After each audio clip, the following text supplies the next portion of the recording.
Hey guys, Danny from TCG Cubing here, and today I'll be teaching you how to solve a 3x3x3 Rubik's Cube. So this is part 2 of how to solve it, and in part 1, if you haven't seen it, I taught you how to solve the first layer. So if you haven't seen that, the link to the video will be in the description.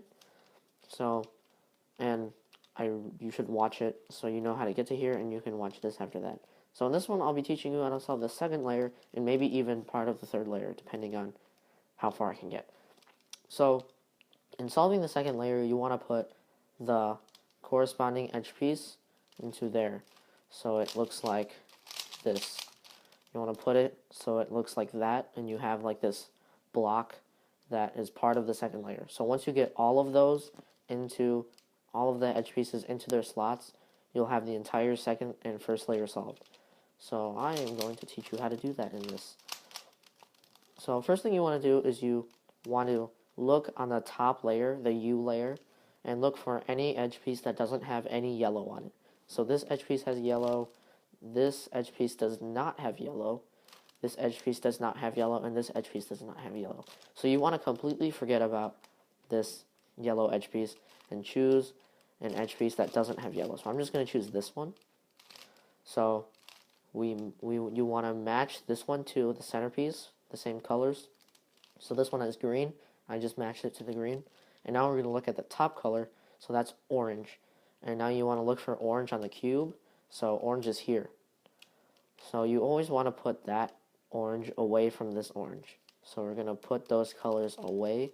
So this one is farther away from here to here than it is right here. Because you don't want to put them close together. You want to put the two oranges far away. So after you do that, you're going to have to memorize an algorithm. So the algorithm isn't too long, and it's probably the first algorithm you're going to memorize. So the algorithm is R, U prime, R prime, U prime, F prime, U, F.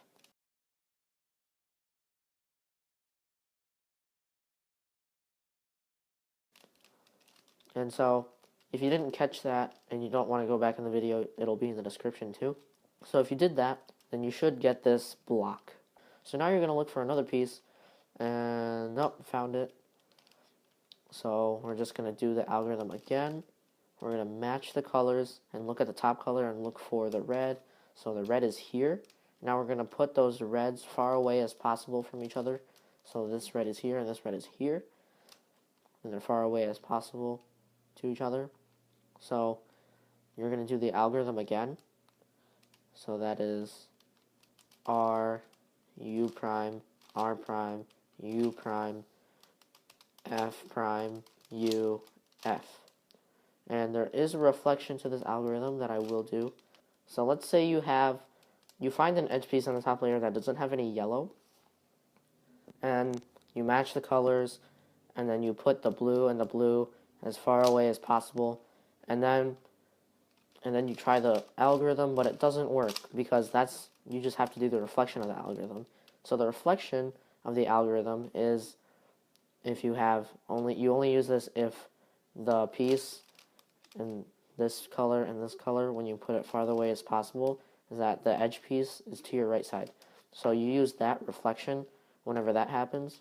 And the reflection of the algorithm, if you haven't figured it out, is L prime, U, L, U, F, U prime, F prime.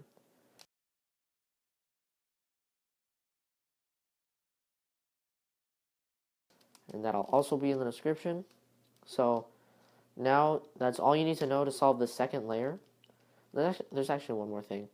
Okay, so let's say you get a case like this.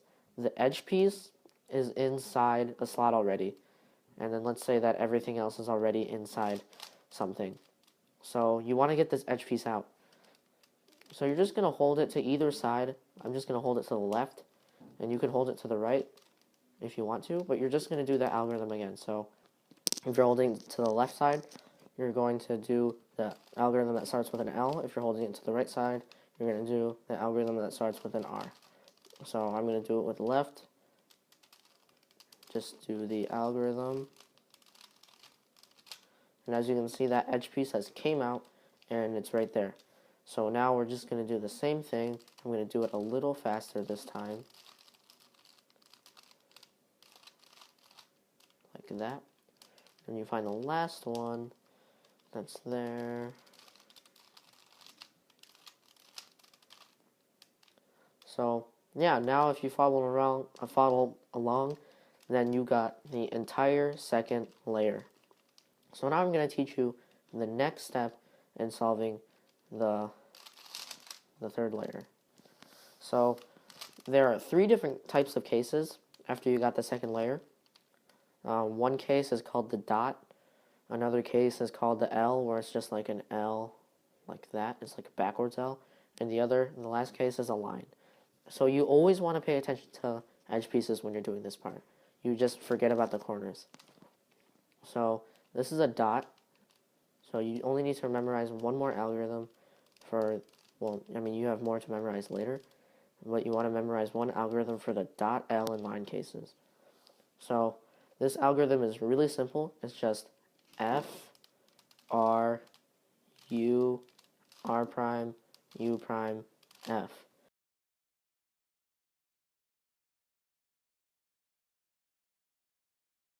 And when you get a dot, it doesn't matter which way you hold it. You just hold it anyway, and you do the algorithm. So now we have an L minus the corners. So just forget about the corners, and you can see the L. It's like a backwards L there. So you always want to hold the L as a backwards L. So this is a normal L, like this. And this is a backwards L, like that. So you always want to hold the L on a backwards, as backwards L. And you do the algorithm again. F, R, U, R prime, U prime, F prime. And that will always give you a line. And the line, you want to hold it so it's going left to right. And you don't want to hold it going up and down. So you always hold it to the left and right. And you just do the algorithm again. F, R, U, R prime, U prime, F prime. And what that's supposed to do is that's supposed to get you the entire top cross on the top face.